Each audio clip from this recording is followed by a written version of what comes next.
in the night, your heart fills with dread. Probably a murderer who wants you dead. It could be a ghost, a demon, or worse. Perhaps you're the victim of a witch's curse. It's hopeless, you're doomed. You'd call a priest if you could. You'd rather just listen to who?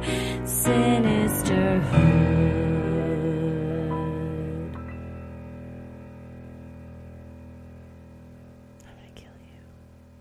Well, hello and welcome to another edition of Freaky Friday, where we tell your odd but true stories. It is Friday, April 26th. Last Friday in April. It's gonna be May. Prepare for those memes next week. I hate it even more now than I used to, because he's the smarmy sack of shit. It's come out, so, you know, we the can all tides have turned. We can all have May 1st, sans JT. Yeah, I prefer the 1st of May, a song by Jonathan Colton, who's the guitar playing guy that wrote the song for Portal, and his song is 1st of May, outdoor fucking starts today. So if you were not aware of that, today's the day. I didn't know it was May, so I got ahead of the game. It's a year-round thing over here. Yeah, they think it's the screams of pedal, but it's not. God. In the backyard. Ooh. Well, welcome so much to our Freaky Friday. We've got quite a lineup of stories today, several brushes with true crime, and even a brush with a cult for you at the end, which surprised one that we've covered. Yes, surprising, but not surprising. You know, it's like shocking that there's such a close connection, but you hear how these people act in person? Spot on. It's not that shocking. Yeah. Not shocking at all, but you send me a link that there's been some more information coming out about the moon that we've got to address on our full moon energy tour this summer. Every day they learn something new about the moon.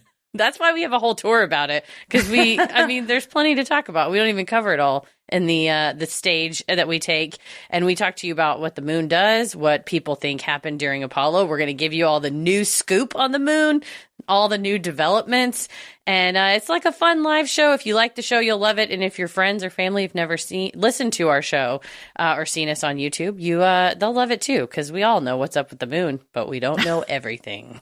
No, we're going to teach you a lot about it on our full moon energy tour. We're coming back in 2024 with it and with some updates. So even if you saw it last year, it's going to be new. And of course, all the banter and whatnot. Who knows what the night will bring?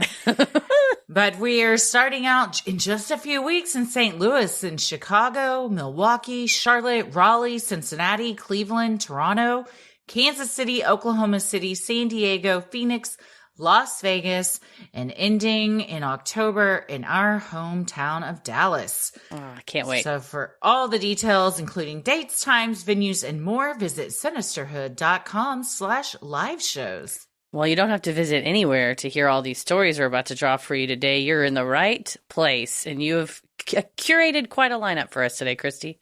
Well, thank you to everyone that sent them in and made my job quite easy. I'm Christy. I'm Heather. And let's get freaky. This first one is from Lindsay, and it is called, I Walked to Lunch with Two Boys Who Murdered a Woman 24 Hours Prior. Hi, Sinisterhood. I want to say a quick thank you for your podcast and keeping my brain entertained. I've always thought I didn't have a story to send in, until I came across an old article and knew I had to share this story. Back in November of 2015, I was 14 in 8th grade. The story involves two boys in my grade, Henry, age 14, and Trig, age 13, last names being used. It was November 4th, and I was getting my braces taken off after 4 long years. I missed the first half of school for my appointment, and remember being so excited to go to school and let people see my new brace-free smile. I walked into my 4th hour history class and took my seat. One of my friends turned around to me and said, "Have you heard about Henry and Trig?" I had not heard about it, so my friend proceeded to explain what the buzz was all about.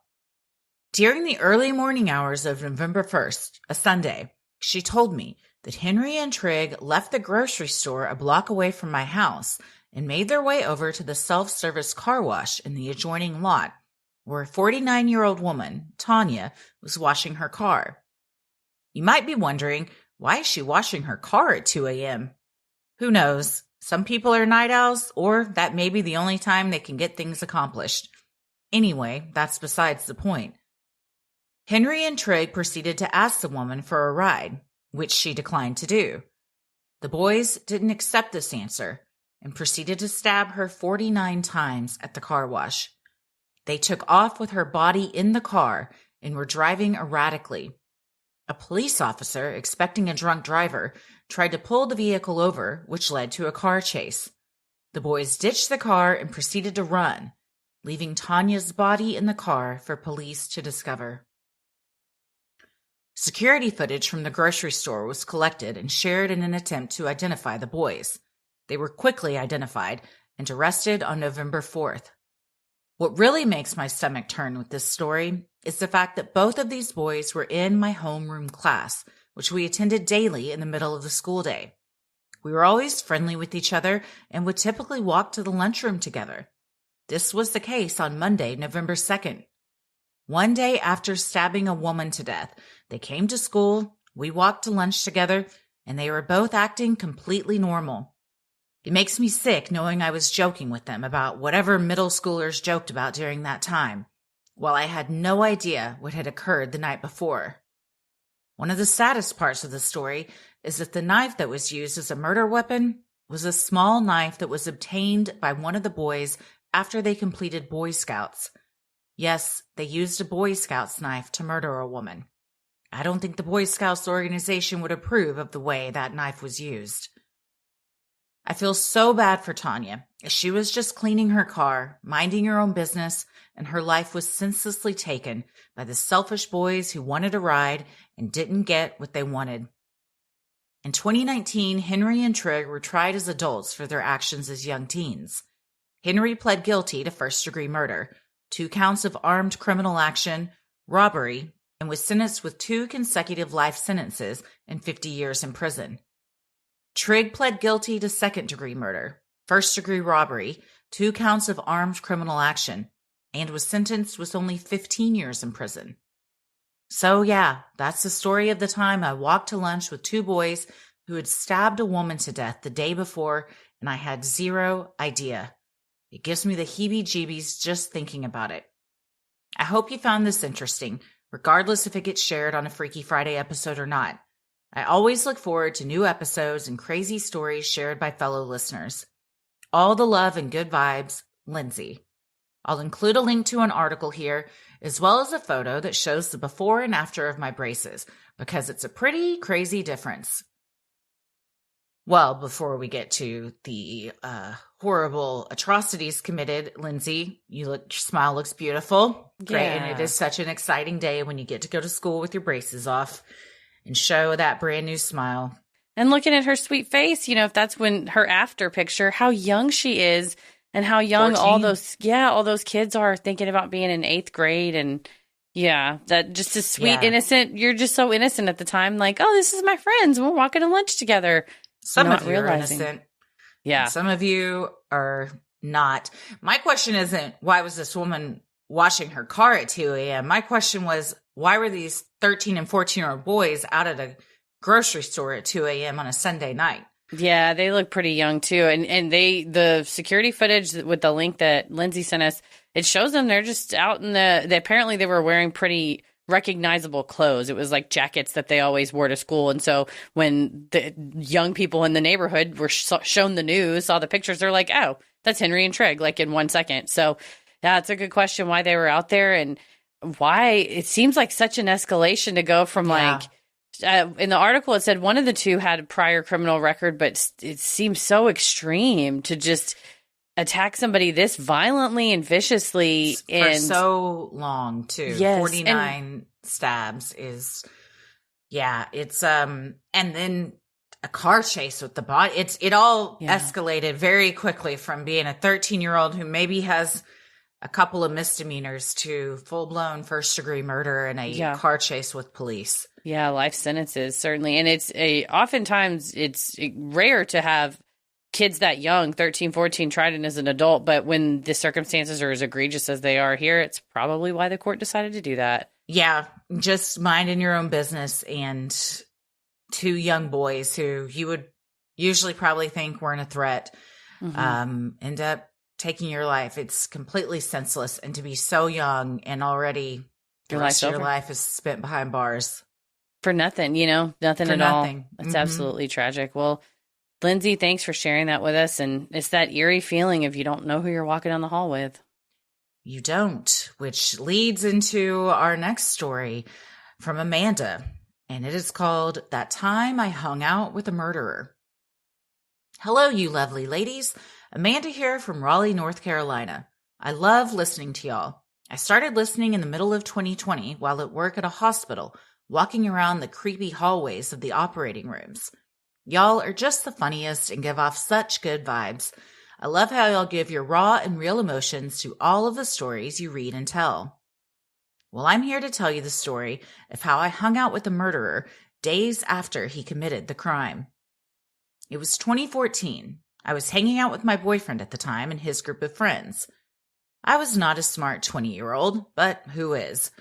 Anyway, we were hanging out in a backyard, drinking, smoking, the usual, when our friend Greg pulled up.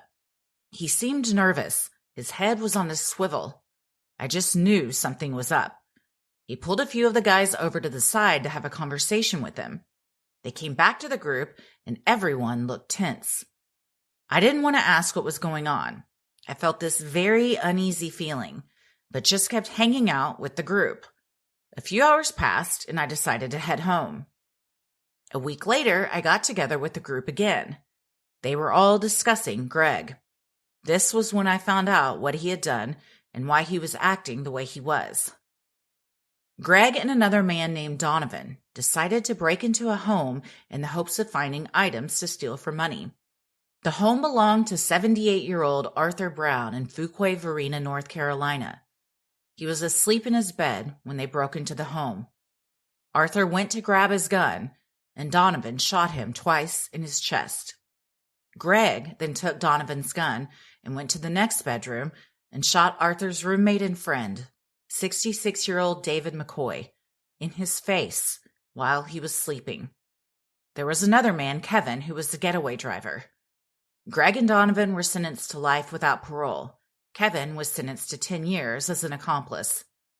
When I tell y'all, my jaw hit the floor when the guys told me about this. I couldn't believe it. Someone I had known and hung out with for a few years, had full conversations with. Hell, he even taught me how to do a tattoo. They weren't the best group of dudes to hang out with, but they weren't murderers. Or at least so I thought.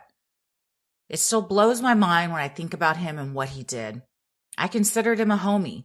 I hung out with him just 2 days after he shot an innocent man in the face. It breaks my heart thinking about it. I feel so horrible for those families who have had to deal with losing their loved ones. It was not fair what happened to them. Greg also sent me a message on Facebook while in prison back in 2021, asking me to help him with something. I'm assuming sending him money. I most definitely did not respond. Well, thank you, wonderful ladies, for reading my story. I want the lesson here to be that we don't truly know what a person is capable of. I was friends with someone who ended up committing murder, and it still gets to me to this day. So, watch out and trust your gut. P.S. Here are pics of my doggies to make things happier after this horrible story. You can share the pics because my babies are gorgeous. Black dog is Diva, she's the mama. Mostly gray dog is Boss, he's the dad. And King is the pup of them. Well, they're all beautiful, what looks to be pit bull mixes. Oh, sweet little pit bull faces. Mm-hmm. They're all very, very sweet. I like how people have begun sending in pictures to be like, and anyways, the story was awful. So here's a palate cleanser, which we love. We do. It's great for all of us. Yes. But they are beautiful pups. Thanks for sending those to us. And yeah, it's another one of those eerie situations where not just I was friends with this person and they went off and committed some horrible act, but they committed a horrible act and then I interacted with them. And I think it's just because we have perhaps like preconceived notions in our head of how we think someone should behave or would be behaving or whatever. And also just kind of like, you were lying to me, man. Like you had done this huge thing. You took another person's life and we just were kind of having this like kind of weird interaction. just going about regular old day for them. But yeah, not knowing what has really gone on is super eerie to think like that they were able to just hold on to that information and put on a face that they could even go out in public. Like these two boys even being able mere hours after doing that to show up for school is just bonkers. Yeah, there's some psychology behind that, I'm sure, of like you're in shock or denial or thinking, especially if they hadn't been caught yet or whatever, just kind of like, just got to act like everything's normal and maybe it'll all go away, you know, not wanting to accept that like your whole life has changed now, like you're done. There's a sense of probably denial and shock of not really grasping what's happened, but then it all starts to sink in. And that's when you show up at your friend's backyard hangout time and I guess tell them all what you've done. If they all came back looking like something horrible's happened, or you at least say like, we're in some shit and I don't know, we need help or whatever. But it's, again, such a senseless act. You are just trying to get something to sell for money and you take two innocent older men's lives who are just doing nothing but sleeping. Yeah, in such a brutal way. And like you said, they were just defenseless, essentially, just because being older and, like, you know, tried it sounds to defend himself. Trying to. When they sneak up on you in the night. It's really, heart-wrenching to think of those things that happen every day. Just these, you're just, 1 second, your life is how it is. And within a blink of an eye, like your life is over and your family's life is completely shattered. Absolutely. Yeah. And thanks for sharing this, Amanda, because it's that ripple effect of crime. We say it's like the immediate victims and then their family and then extended out from there, just shock waves, and it kind of shakes your trust in people. Oh, sure. Yeah. And you still remember it many, many years later to send it to us. So definitely makes an impact on more people than we all think it would at the time. Yeah. Well, thank you for sending that one in. And thank you for the sweet pup pics. They are precious. And to have 3 doggies, all of pretty much that size, I can barely handle one. So Godspeed. But they look very snuggly and cozy. So maybe they're all just cuddle bugs, you know, big old softies, big old teddy bears. Sinisterhood will be right back. I have never tried Skims before. Talking about that super soft, comfy underpants. And I was like, oh, I'm ordering from the internet. It's going to be so bad. The packaging is going to be all plastic. It's not plastic. It had sustainable packaging. So right off the gate, I'm like, I'm liking this. When I unhooked it, I opened up the scoop bralette. Bam. It's my new favorite everyday bra that I wear. It's comfortable, but then I can also wear it out. I wore it to the Stevie Nicks Billy Joel concert. I was fine all night in it because I just had it on and I left the house. You know, it was one of those, I didn't plan it.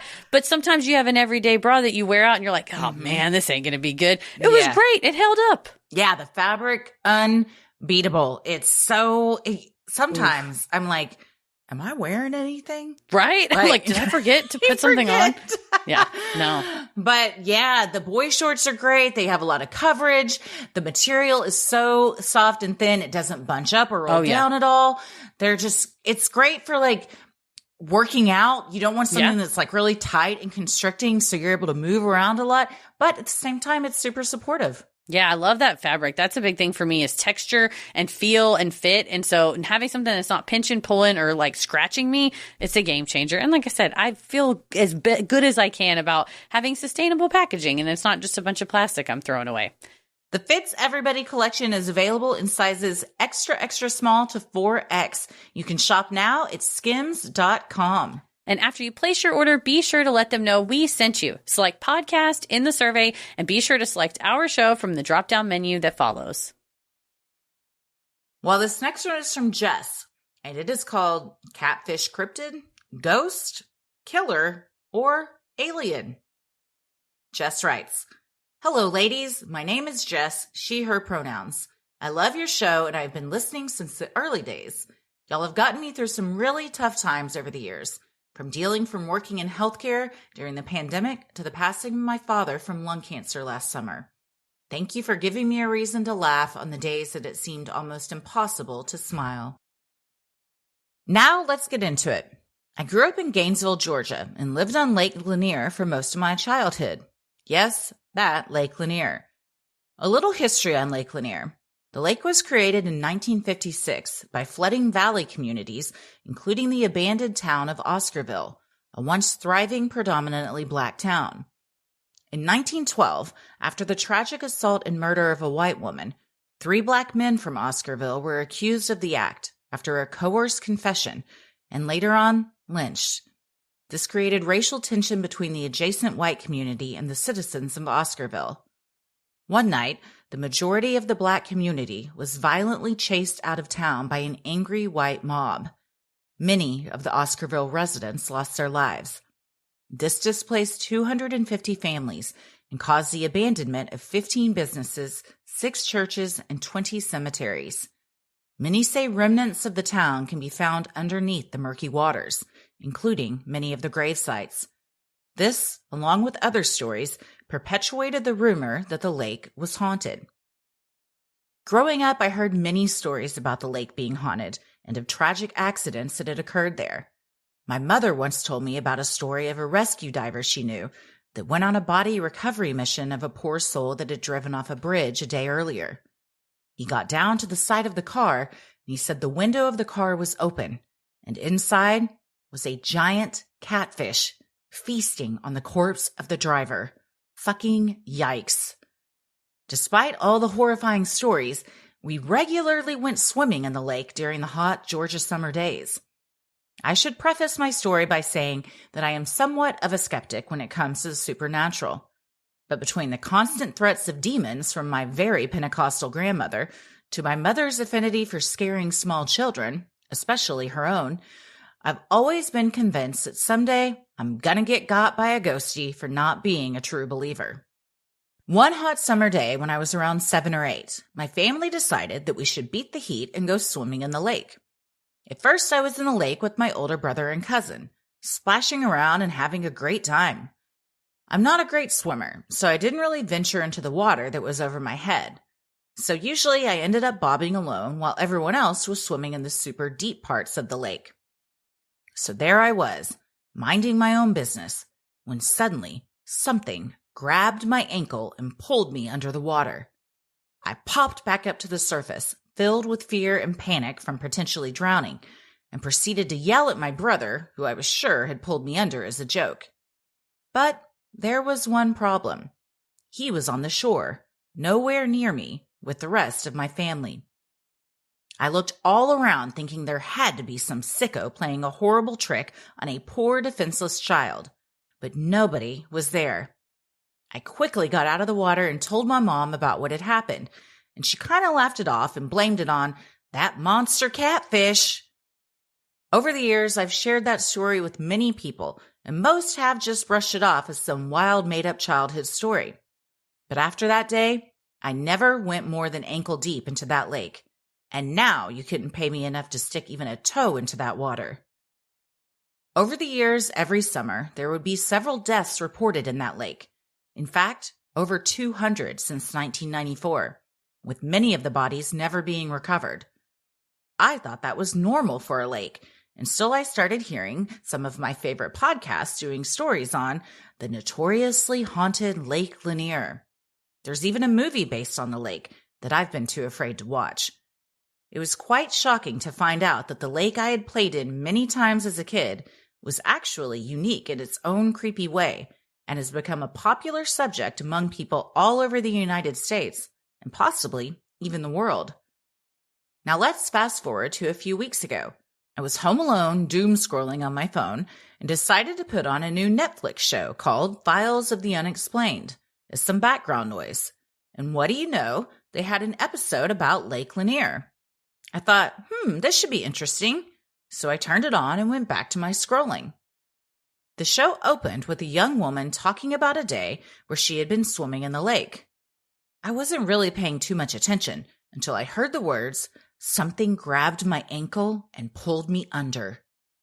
I immediately stopped scrolling, paused the show, and with full body chills exclaimed loudly, "What the fuck did I just hear?" Pretty sure I scared my poor cat Walter with my yelling. I rewound the show, and sure enough, I heard what I thought I'd heard. The woman continued her story, and a few seconds later, as she was saying that she thought no one would believe her, she followed it up with, "I found out it was pretty common for other people to feel like they're being pulled under." Pretty sure if Walter could speak, he would say that he saw all the color drain out of my face and my eyes protruding out of my skull. Needless to say, I stopped scrolling on my phone and paid real close attention to the rest of the show. I've never heard anyone else tell a story like mine, and as I got older, I had somewhat convinced myself that maybe the event had just been some weird fever dream or something. It's been a few weeks now, and I can't stop thinking about that show and my own horrifying experience. Now I have proof that I'm not alone, and my story is possibly just one of many. So what do you think, ladies? Was I one of the many victims of some sort of giant Nessie-like catfish cryptid? Did I actually get got by the underwater spirit of one of the people who have tragically lost their lives there? Did I escape a sadistic scuba diving serial killer? Or, hear me out, Christy, was it a failed underwater alien abduction? Either way, I will never go back in those waters again. I've attached a pic of my adorably goofy kitten Walter as a palate cleanser to this nightmare of a story. Thank you so much for sharing my story and the stories of many other people who have been Freaky Friday'd. Keep it creepy and do not go swimming in Lake Lanier. You better keep that sweet Walter out of Lake Lanier. Little Walter, so sweet. Beautiful coloring. And he looked shocked like, "Mom, are you telling that story again about when you got pulled over in Lake Lanier?" Funny enough, Heather and I just watched this episode the other night. And when I started reading this, I was like, "Oh, I wonder if this is the girl from the show." And then I realized it's not, but I'm glad that you felt so seen. Like we talk about with even our stories, it makes people feel like they're not the only ones out there that experience this. You're not crazy. It did happen. For sure, especially at a place like Lake Lanier where you're probably one of hundreds, if not thousands of people. And that's not to discount what happened to you of like, you're just another person that got pulled under. It's just like, no, you're right. You probably did get pulled under by something. And it's what such an is eerie doing thing. Who knows? But I don't need to find out. I'm good.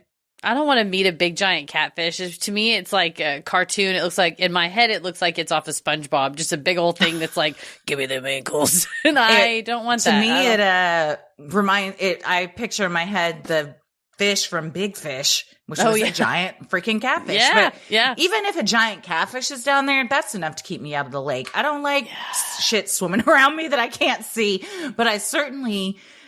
Knowing what we know about the history of it and like in the show, it shows like when the water is down, how stuff that's down there that's normally covered comes up and it's buildings, it's, full trees. Like they really did just flood a town. Yeah. And it is eerie to kind of be partying above that, knowing that that's kind of this long history. Though I'm sure the folks that want to turn it into a destination are like, yeah, forget that it used to be a town. But I'm glad with this push, and maybe that's been spurred on by the paranormal claims, but there's a push towards the real history of Lake Lanier and like not forgetting what happened at Oscarsville and stuff like that. So thank you for writing this story in, and you're not the only one, but that's for people who don't live in the South or who have never been to Georgia in the summertime. You're like, why would you ever get in that lake? It's really hot down there. So I can, while I say I wouldn't do it, I might. If I lived there, I might have to swim there. Oh, I think I would, I'd go sit in my bathtub in ice cold water maybe before I get into this lake because lakes, or I love being near lakes, but when I get in lakes, especially when you can't touch or water's high enough for things to be swimming around, and if the water's murky and you don't know what's down there, my mind just goes to all the worst places. And it sounds like I might not be too far off. I don't know what is making people feel like they get pulled under, whether it's a strong current, or like something's growing, algae, like the tops of trees or something from the bottom. I don't know. Or it's some some kind of ghostly figure down there that's just like, I'll drag you down here too. I don't know. Whatever it is, it would keep me out of there for sure. I totally get not wanting to even put a toe back in there now. No, not at all. The last time I went to Lake Ray Hubbard, and swam there, which has been probably 5 or 6 years, I had an inner tube that had a net in the bottom of it. So I could kind of almost like sit and stay in it, and I felt safe. And then like everybody was swimming and we're like, don't you want to like jump out and swim with us? And I was like, I'm fine in my little net tube. And I just kind of sat like, crisscross applesauce in this little tube and just kind of like floated around in it because I was like, I feel safe. Granted, it was a net. If a giant catfish cryptid wanted to come up and bite me through it, it could have, but it gave me some, whether false or not, sense of security. I know like flesh-eating amoebas could probably still get through there, but it made me feel better. That would make me feel better too. I'd get in a lake like that. And I'll probably get in lakes this summer, but I'll be thinking about this. So I'll be thinking about if a catfish is going to grab me, I hope it looks like Walter. I'll say that. Yes. We've gotten so many sweet animal pics. So thank you so much. And Walter, you look like just the best boy with your little bow tie on. So sweet. Well, thank you, Jess. Sinisterhood will be right back. This next one is from Jules, and the subject line is A Witch in the Swamp and an Alligator or Two. In a content warning, there's a brief mention of murder-suicide. Hey ladies, I'm Jules, and I've absolutely loved your podcast for years now. I started listening while in the midst of an unhappy relationship in a city I didn't want to live in anymore, and am now back where I belong, young, single, and free. So thanks for being there every step of the way. Your own stories and life lessons are so encouraging, and it's been really fun listening to your life updates and stories year over year. Now, on to my tale. Right after the worst of the pandemic, I was depressed and needed a change. Relatable to many, I'm sure. I figured a shift in scenery would help and packed my life up from a big city down to Augusta, Georgia, to live with my sister and her then partner. We had a great time settling me in, and I began to enjoy everything the city had to offer, including, most importantly, Finney's Swamp. I know y'all are Southerners, and to some extent are probably more used to the swamp biome than I was at this time, but boy, was I taken by this nature preserve. Finney is repurposed farmland turned dump site right by the Augusta airport, and is a certified bird preserve, along with hosting lizards, snakes, turtles, coyotes, and my favorite, alligators.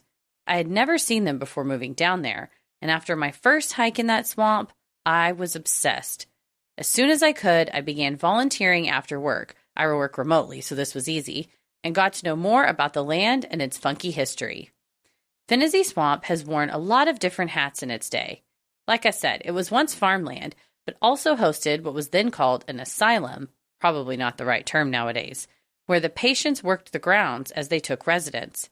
Then it was a dump, and for a particularly unfortunate amount of time, was used by criminals in a prostitution/sex trafficking ring. Finally, the city took it over again, and it became a nature preserve. And that's condensing years of history into one measly paragraph. But that's all to say, the energy is weird.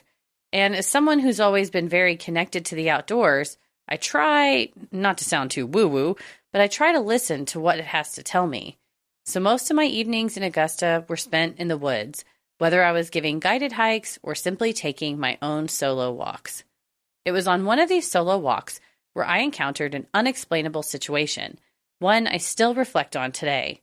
There is a bit of a dusty old playground area where children can romp around on Finney's main campus before you enter the real swamp, and directly away from that playground is a smaller pond, still very much full of alligators. I need to note, the swamp has never had an incident with alligator attacks, but instead, human issues. The aforementioned trafficking, a plane crash, a nearby murder-suicide of mother and children that took place a year to the day I got there, the works. The swamp is beautiful, but it carries heavy history, and that's not even mentioning the suspected native burial mounds far into the property. I was reflecting on the swamp's strange history, trying to commit it to memory, when I heard a strange noise. Chanting, maybe? I was close to the pond right outside the playground, emerging from the woods myself, so I took a moment to pause and listen. The voice was gravelly, breaking, with voice cracks and almost a panic in it. Ladies, I will admit, I am nosy. Instead of deciding this wasn't my business, I crept slowly toward the noise. And when I broke the trees, I saw what I just can't quite comprehend. The pond has a small boardwalk area, lined with barriers to keep anyone from jumping in or dipping their toes in. It's higher than my waist and is fairly sizable. As well as keeping people out of the water, it keeps the bigger animals in. But what I saw was a barefoot woman in a long black dress standing on top of the barrier. Her arms waved over the water, which, for some reason, was churning angrily underneath her. Her voice maintained the level of intensity and panic I had heard before, and in an attempt to make sense of what I was seeing, my first thought was, someone has fallen in the water and she can't get them out. But there was no sign of another person in the water. No screaming or crying, just the woman's chant and the ever-growing splash, splash, splash of muddy swamp water beneath her. She swayed and shook, and in a bit of silent panic, I walked backwards, eyes on her, but feet aiming for the playground. A twig snapped beneath my feet. Silence filled every crevice of that park in the moment. Any activity had been sucked out like air from a lung. She slowly turned to face me, with vacant eyes. I genuinely wondered what she would say, what she could do, now that she knew I'd been spying. But, at a snail's pace, she crept off the boardwalk area to the dirt path in her bare feet and shuffled past me. The energy wasn't evil or nefarious, but I felt a sense of intensity about her. I didn't want to speak as she walked by for fear of what she might say. She continued to take all the noise with her. Whatever had been churning in that water was gone. I must stress, she wasn't touching the water. She was leering feet above it. I don't know what was in there. To this day, I don't know what she was doing or looking at, or what was dancing below her in the waters of Finizzi. I snapped a quick photo of her as she walked away, because I knew no one would believe this weird tale of a witch in the woods otherwise. She's far off in the distance, below a tree, but even looking at the pic, I'm reminded of how painfully aware of me she was, and the way I was holding my breath. I swear I don't usually take pics of strangers, but something was up with her. Come to find out, Augusta has a yearly gathering for pagan and Wicca enthusiasts, so maybe she was a part of that. I'm in full support of anyone who wants to dive into that practice, but if that's what she was doing, something was enthusiastically responding in the water, and I just don't know what else could be big enough to make those splashes beyond another person, or perhaps a gator. This one's a bit long-winded, but I wanted to give you a peek into the quirky town I spent a year or so in, and their mission to keep it creepy. Keep being you, ladies. You're a shining light to many. And then we have an image, and definitely shows somebody Doesn't out in the disappoint. distance. The angle of everything is creepy. I can tell that you were trying to do a sneaky pic, but it is a woman standing far off with a long black dress on. Yeah. Who either was feeding a gator, which probably you're not supposed to do. Yeah, I please imagine don't do they that. don't like people feeding the animals and people getting associated with food to the You don't animals. want them to get comfortable. She was doing some kind of spell and churning up some sort of potion. Yeah, I like that Jules is like, listen, if that's what you're doing, go for it, because you're doing great. Because whatever you were chanting over was responding back to you, so yeah, must have been effective. You know what you're doing. Yeah, now, sorry to interrupt. Over there throwing shit to a gator. Yeah. Don't do that. No, now, don't especially be standing up on the edge. You're seconds away from being its own dinner. No, it's like a megalodon moment where it jumps up out of the water and just like gets you. Yeah, gators are fast and they can jump.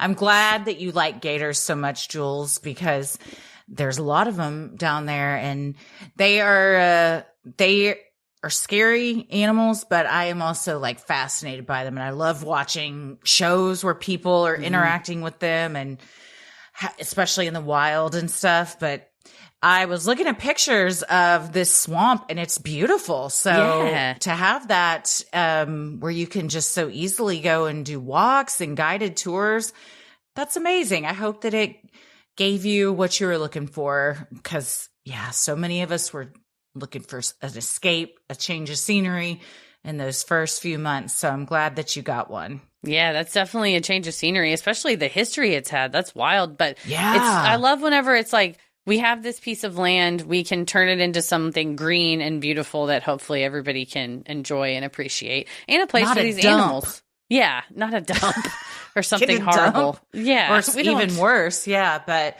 it's beautiful. And yes, keep it that way. What do we think about her not saying anything? I guess, what do you say? You're like, not Jess, the woman. Or Yes. I guess you're like, sorry, I was talking conjuring to Bruno, my pet gator that lives here. Or she's like just still in spell mode, and maybe. Or it's like, listen, I was conjuring something. Okay, don't rat me. It's like, I think it's one of those when you see each other in the woods, it's like, you do your thing, I'm going to do my thing, and nobody's going to bother anybody. Mm-hmm. Yeah, no questions asked. But that is wild. And yeah, I'm glad you found you a good swamp, Jules. I hope you have a beautiful green place to go to now if you don't live there anymore. Yeah, we don't really have swamps here as much in the South. We certainly have areas where a gator could be. Oh, yeah, and squishy stuff, but nothing like when I lived in Louisiana. Yeah, that's swampy. Yeah, that's real straight up swamp. Yeah. Super swamp. But we have nature preserves. Mm-hmm. Mm-hmm. Oh, yeah. Well, we'll keep our eyes peeled for anyone conjuring anything up out of it or any gators. By that, probably me. Was it? Or I thought you were going to say it's probably a nutria that runs out. No, I'm going to go down to White Rock and conjure something in the. Hell yeah! I'm not going to conjure a nutria. No, conjure them somewhere else. Yeah, some good vibes is what I'll conjure out of that lake. That's the best. Well, thank you very much, Jules.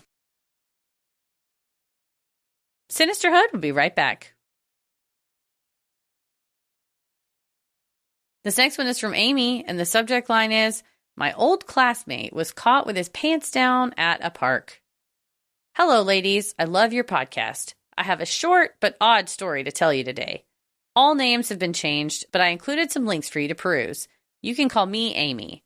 I, a mid-20s female, grew up in a small town in New England, which we'll call Stars Hollow. Growing up, I knew my entire grade, but this is about a guy I'll call Steve. Steve was your typical guy and fell into slightly above average levels of popularity, sports, and intelligence. A class clown type. We were never friends, but even after high school, I heard little details about him through the grapevine. By the time this story started, we were all 23. I was having lunch with my high school friend Jane when she told me she had some interesting news to tell me. She pulled out her phone and showed me a news article titled, Stars Hollow Man Arrested for Lewd Act in Pawnee. It was about Steve. He had been caught pleasuring himself in a park in the next state over. It was night, but near a walking path and playground. Someone saw him, called it in, and he was still there when the cops came. He was booked with public lewdness, a Class B misdemeanor. I believe he just had to pay a fine, which is kind of wild to me. It's not like you accidentally masturbate in a park in the same way you would accidentally run a stop sign. He lucked out that it was night and no children were around, or I imagine the story could have gone differently. It became a topic around town, and soon lots of people were talking about it. I saw another high school friend the same week, Michael, and showed him the article too. He had done sports and hung out with Steve, so he had an even closer connection than I did. We were both shocked. Fast forward a year, and Michael and I, and our significant others and a few other friends, were out at a brewery in town for trivia night.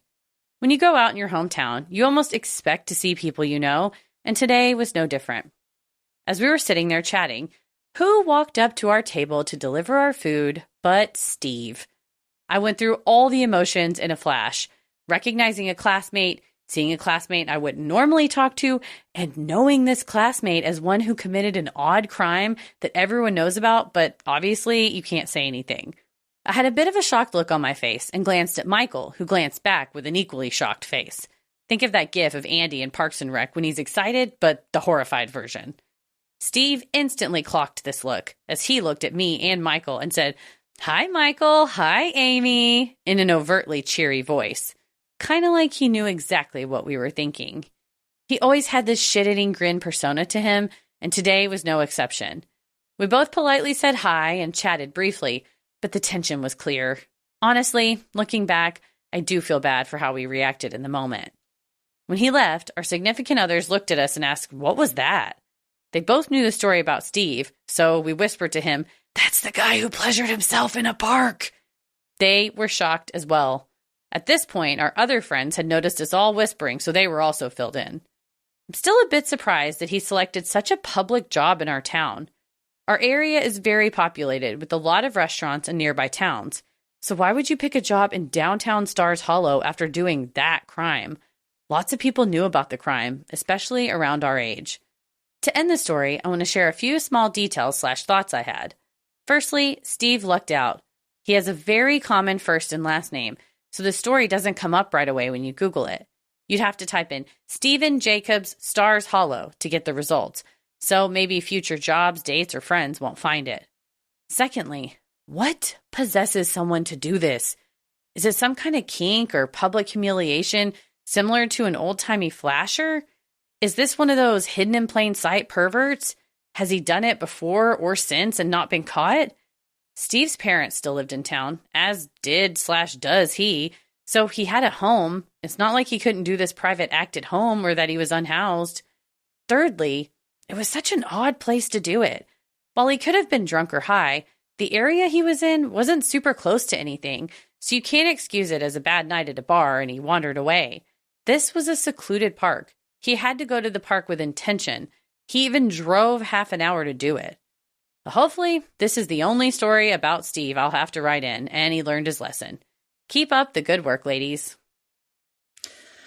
Well, 4 links were included. I just looked at all of them, and I would say I don't think that he has that common of a name. Yeah. And if I'm not going to say his name, but yes. If I met this man and was like, I'm going to Google him because we're about to start dating, I feel like you could probably find it out easier than Amy maybe you think. I don't know, but yeah, it was 7:15. So he had to drive 6. He left it. He drove in rush hour to go jack off somewhere in the park. He left dinner to go jerk off in the park. Well, and 7:15, I think it said it was December. So it's probably dark or getting dark at least, but it's not like it's pitch black dark. No, I think the only thing you're right. That's dusk. You're jacking it at dusk, and that's not the same thing as like the dead of night. That's dicey to jack it at dusk in public. At least you can do it in your house, whatever. I don't care. But Amy, any time of day. To Amy's point, if you just type in Steve Jacobs, it doesn't come up. But if you type in Steven, so if you type out the longer version of his name and last name, it's like the second one down. All that is to say, a PSA to all of you listening, that if you're trying to do some like recon on somebody, don't just type in Steve, just type in their full name that goes the whole thing. And that way that might help pull up some articles that they might otherwise want buried in their SEO. It's as far as your question of why, I don't know. I think some people do. It is a kink. It's just like, I mean, especially like you said, it's not like you just happen to be there and you're like, well, the mood kind of struck me. I mean, he drove to this place to probably do that.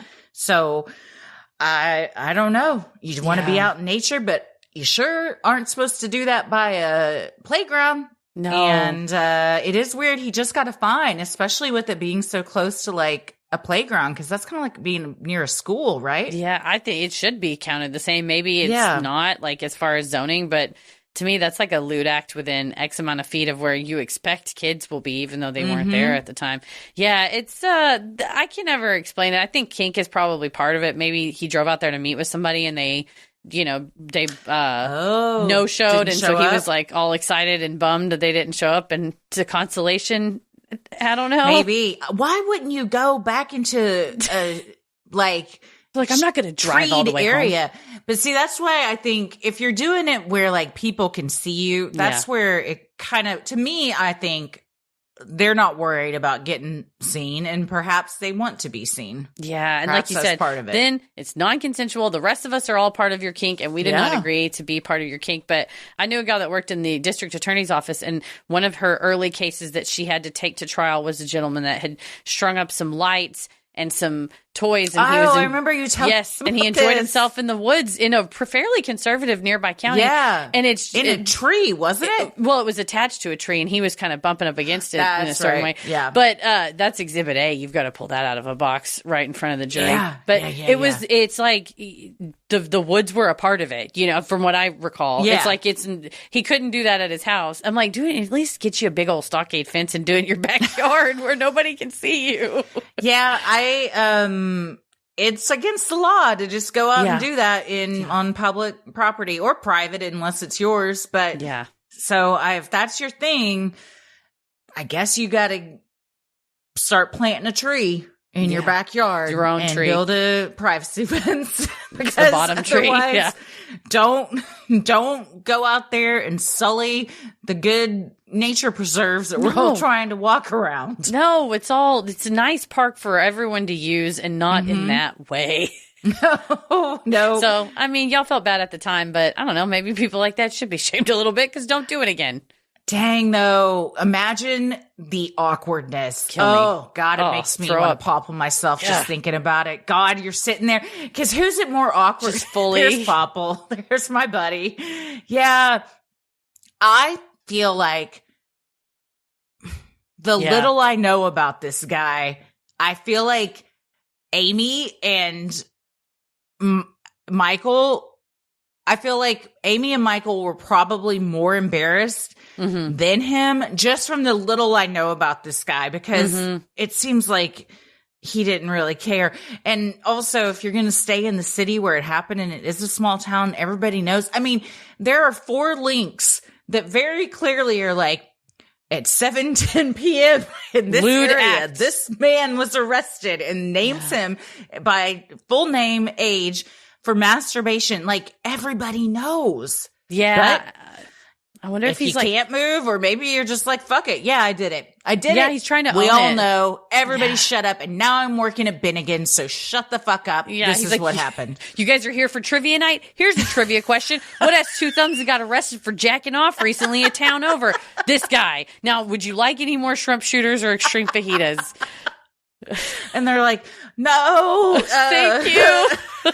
And Sorry. everyone else at the table is like, sucks. what the fuck is happening right now? Yeah, they're not loving it. Godspeed to you, Amy, and your friend group. But you're right. I hope that's the last story you write about him, and there's no other acts like that. Because leave our parks alone, sir.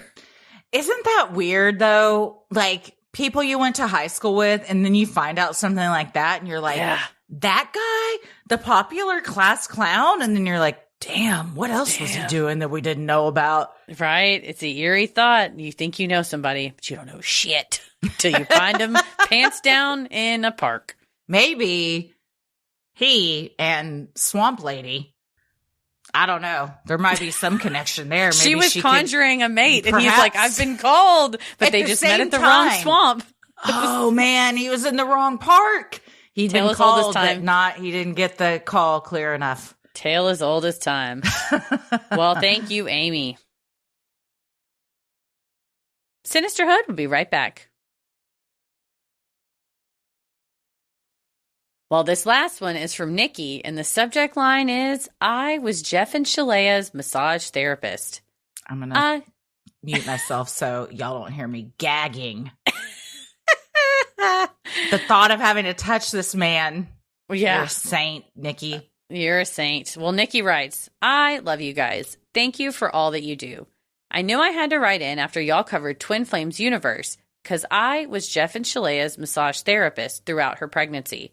They both saw me once a week for months and stopped once the baby was born. A few months later, the documentaries dropped and I could not pick my jaw up off the ground.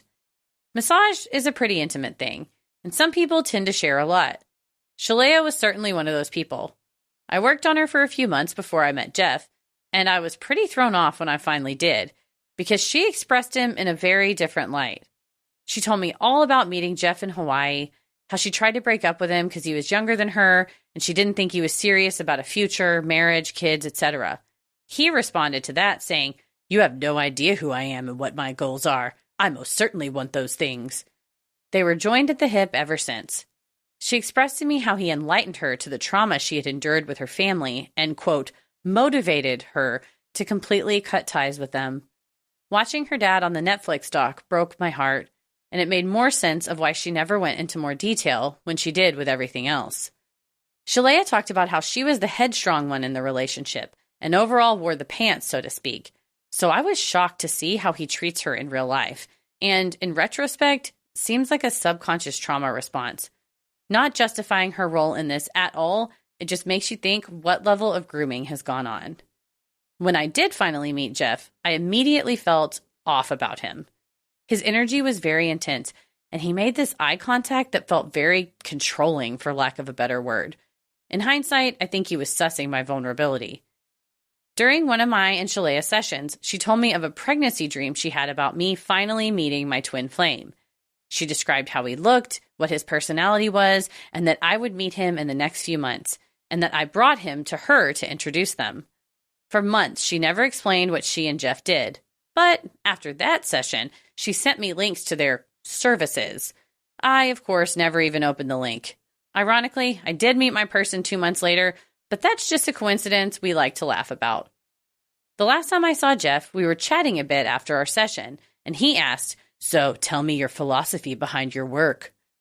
I've been a massage therapist for 10 years, so I have a very detailed and intentional response to this question. It quickly turned into this weird interaction where any of my responses weren't good enough, and he kept pressing me to go deeper. He finally said, "Well, think about it, and maybe you'll have a better answer the next time I see you." I was shaking by the time he left. I remember thinking that no one has ever made me feel like that in my place of healing throughout my career, and it gave me hella anxiety thinking about working on him again. Thank God she went into labor. I haven't heard from them since then, and I certainly would not feel ethical working on them ever again. The northern Michigan town I'm from is very turned off by them, and they're going forth with buying a huge plot of land. I think it's like 70 acres. We all can predict what they're planning on doing with that land. I just can't shake the thought of, isn't this illegal? How can we stop this? My hope is for future reformation in the way cults are protected through religion laws. It's extremely dynamic and deep, but a girl can wish. I think the way y'all have exposed other cults and honored their victims is a significant step in the right direction. So, thank you again. I'm planning on sending my astral projection experience, but that requires a very specific mindset because it's a lot. Talk soon. Big, big love, Nikki. Fucking hate him. Yikes. God. Maybe you'll have a better answer next time I talk to you. Bitch, she's been doing this for 10 years. I will Don't you try and get in her head and brainwash her when she's trying to massage you. I'm going to take this massage table like WWE and break it over your ass if you talk to me like body that. slam you into this. But that audacity to have that intense eye contact, this shocks me 0%, Nikki. No. To be like, I'm going to intimidate her in my place of business. And also it just shows you how weaselly and wormy they are, that they would spend a lot of time and then like, hey, I had a dream about you where you met your twin flame and it was so beautiful. Anyway, do you want to join our group for only $500 for 20 minutes or whatever? Like they lure you in to be like, do you want me to tell you more about your twin? You can just pay this money. I'm kind of surprised it was a few months in. I thought she would have tried just after a week or so, but that's how good of a massage therapist Nikki's in. Shaleia is like, we can't pitch her too soon or she's not going to let me be a client anymore. She's like, she's really helping my sciatica. Yeah. I didn't realize that she had the baby and then all the documentaries came out. I didn't realize that was the timeline. I'd have to go back and look when I didn't either, but I think by the time we were covering them, they did have a baby, but was only a couple months old. But yeah, and that's a shame because we all remember the disgusting things that he said about the baby, how she wasn't going to be able to have sex ever except with God, and they were going to choose everything for her. And yikes. Yeah, it was all a bunch of just gross nonsense, but terrible. Massage is an intimate thing. And, this is why I don't think I could ever be a massage therapist because Jeff Ion would walk into my clinic and I'd be like, get the fuck out. There's something about you. Let me just take my credential. Touch you. Take my credential off the wall. Shh. Just rip it in half. I'm not a massage therapist anymore. I don't work Not here. anymore. It's not my office. Sorry, sir. We're closed permanently forever. Yeah, I that's a real professional, Nikki, to be able to touch. Yes, you're monsters. great. And Truly. good for you for not taking the bait and letting him try and strong arm you into giving some kind of answer that wasn't authentic to you or act like he knows better about your job. But again, it shows that like they're always scheming. Yes. Like every interaction they have with someone, it's just like an in to get them into the Twin Flames universe. It's like, can't I just be a massage therapist for you? I don't want to join your bullshit. Yes, I don't want to be your live-in massage therapist who is paying you to take your classes while I also am giving you massage therapy for free.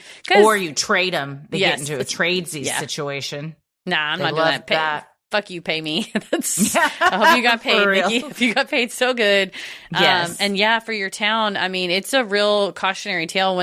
Now that we've closed the book on Synanon, I've just had so many, like I'll just be driving and I'll flash and I was like, Twin Flames was doing Synanon game sessions on Zoom. Like that's what Twin Flames was. Oh, it was yeah. They were all ganging up on one person and getting people to jump in. They were doing carom shots, like where it go, right, Judy? Didn't you hear what I just said to Becca? Like that's full Chuck Dietrich 101. And the same thing with like all the fucking land they bought in Northern California. And now Jeff and Shaleia are trying to do the same thing in Michigan.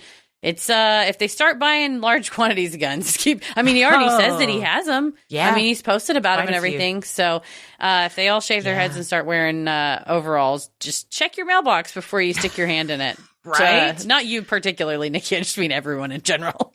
But it is upsetting to live in that town and like, you're like, this just keeps getting out of hand. And it is, I agree, Nikki. Like, I don't understand how it can go on when we're all like, but isn't this illegal? How can we stop this? And I think it is like bills are going to have to be changed and laws passed to where there's just different sets of standards that they're held to and that they can't get away with being a religion when they're making not, all this money. or even if it's just like they don't even claim to be a religion. If it's an MLM scheme where they're scamming people out of money and it's dangerous and detrimental to people's mental health. I think honestly, a lot of it of why they're not shut down sooner or at all is because so much of it is centered around damaging people's mental health. And that's just not an area that's focused on.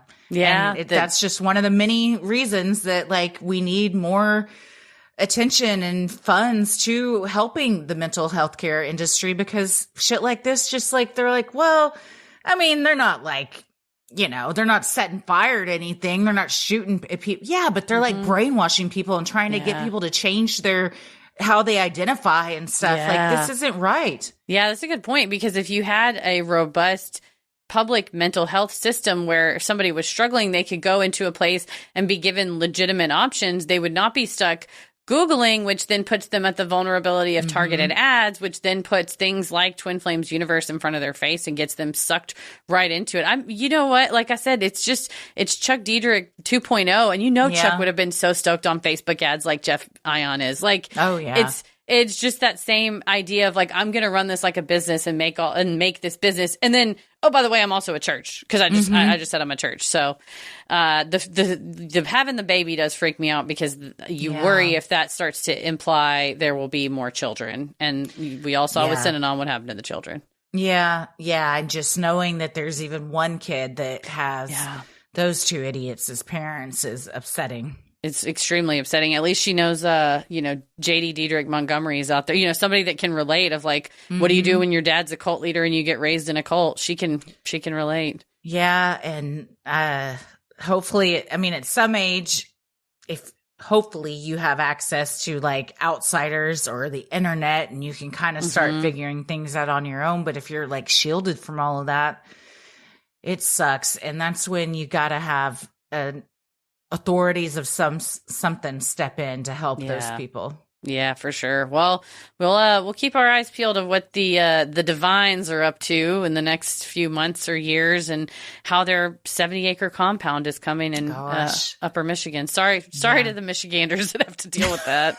For real. It's scary. When a group like that takes over your town, it truly is scary. Oh, for sure. Like Profundity Years, Synanon, any of that. The one in Texas. Yeah. Profundity Years? Profundity Years? Yes, that was. Yeah, I mean, those small towns, it's kind of like what we were saying with even cops and like Murder Mountain. Like, at some point you're like, we're outnumbered. So we're just like in survival mode right now. And what do you do? I really don't have an answer, but I don't know. You're in Michigan. I know it's not Detroit, but Violent J and Shaggy Two Dope seem like pretty good guys. It might call them up. I feel like they could help. Someone posted in the Patreon Facebook group today, because we did that. For those of you who don't know, we did the vilification of the Juggalos, the criminalization of the Juggalos when the FBI declared them a gang. And so someone posted that apparently ICP clown makeup it makes it so that facial recognition technology doesn't work on you. It distorts your face such that like that true crime headlines we covered on Patreon, where that guy was like out of the state and some weird facial recognition glitch said that he robbed the store and he didn't, because he was literally out of the state. Like, if only the person who did the crime probably would have had to wear the ICP, but that type of facial recognition software, it cannot recognize the face of the Juggalo. So that's our answer. Don't let Big Brother. Could that also be for clowns? Yeah, maybe it means that it can't catch clowns either. I mean, anything where you've got like facial features distorted. Yeah, like the coloring or something just doesn't allow it, or it makes your Ronald McDonald's incognito. He can go anywhere. They all are. He can be anywhere. Gosh. Bozo is right behind you. Oh, man. Well, Nikki. Well, bless you for writing us in. Bless everybody in Michigan for withstanding the divines. And bless everybody that wrote their Freaky Friday today. Yes. Thank you all so much for sending in your stories. If you have an odd but true story, maybe you've encountered Bigfoot, you've seen a UFO, you had a brush with true crime, or you felt the presence of an otherworldly being, send them in at sinisterhood.com/Freaky Friday.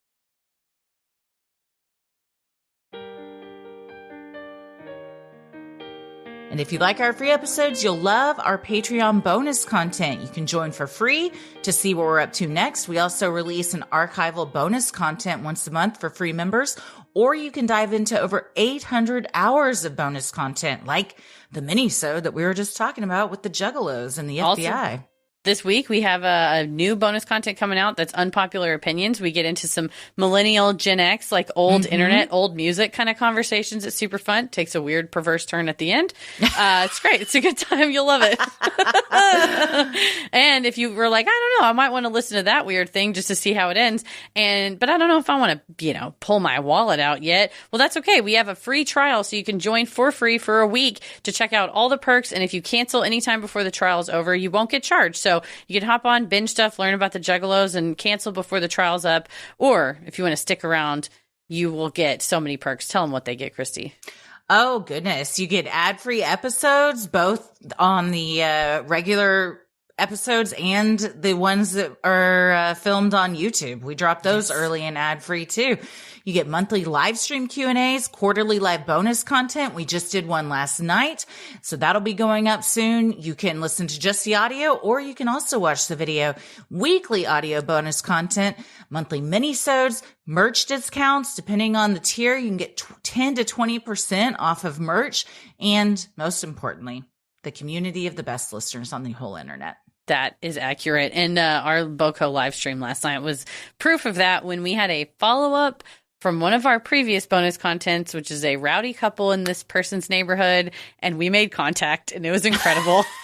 Twice now, Heather and I have impacted this man's life, who we have never met and probably will never meet. Never. But he is aware of us in several ways now.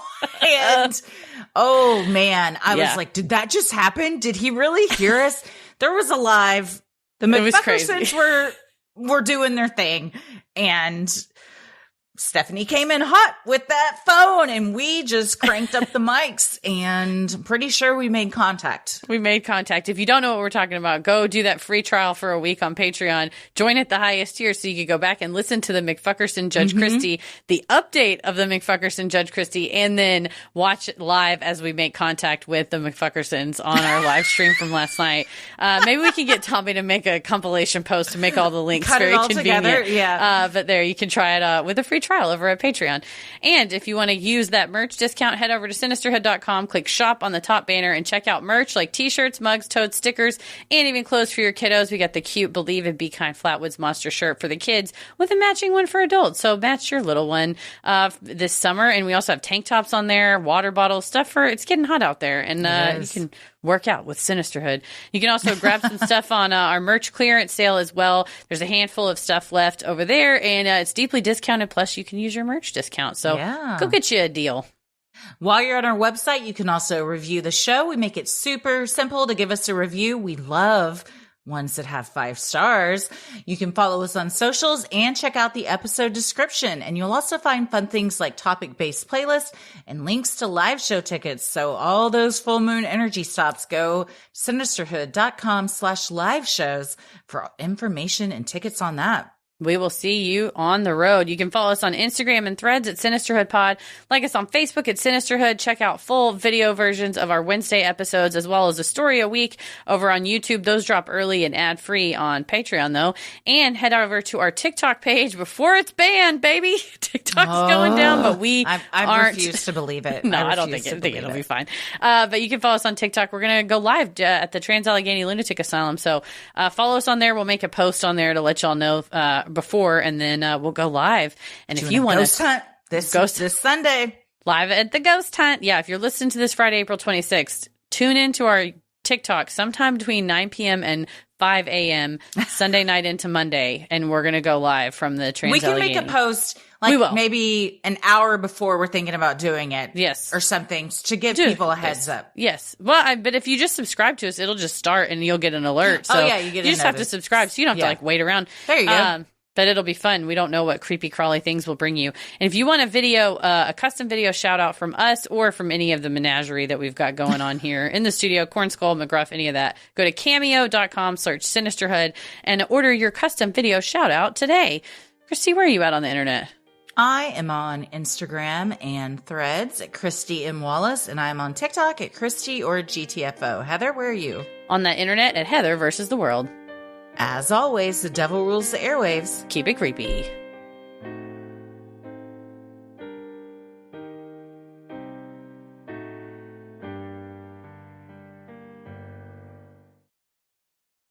Say